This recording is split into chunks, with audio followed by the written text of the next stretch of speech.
மகத்தான துவக்கம்.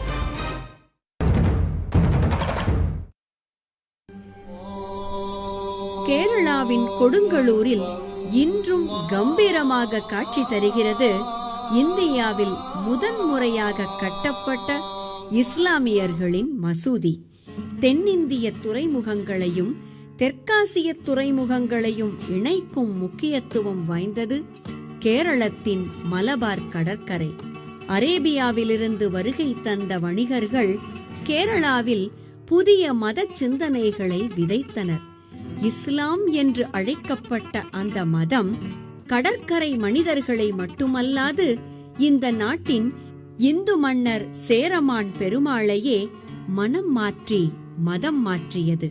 சிற்சில அதிசயங்களை நேரடியாக உணர்ந்த மன்னர் சேரமான் பெருமாள் மெக்காவிற்கு சென்று இஸ்லாத்தை தழுவினார். தனது பெயரை தாஜுதீன் என்றும் மாற்றிக்கொண்டார். மெக்காவிலிருந்து திரும்பும் வழியில் ஓமனில் நோய்வாய்ப்பட்டார்.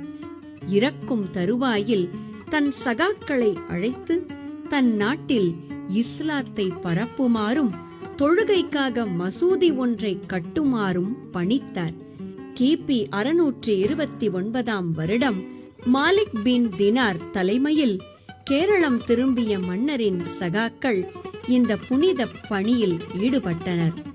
இன்றும் கேரளாவில் நிலை பெற்று நிற்கும் இந்த மசூதியில் அணையா விளக்கு ஒன்று 1000 வருடங்களாக எரிந்து கொண்டிருப்பதாகவும் அதில் எண்ணெய் ஊற்ற அனைத்து மதத்தினரும் வருகை தருவதாகவும் கூறப்படுகிறது.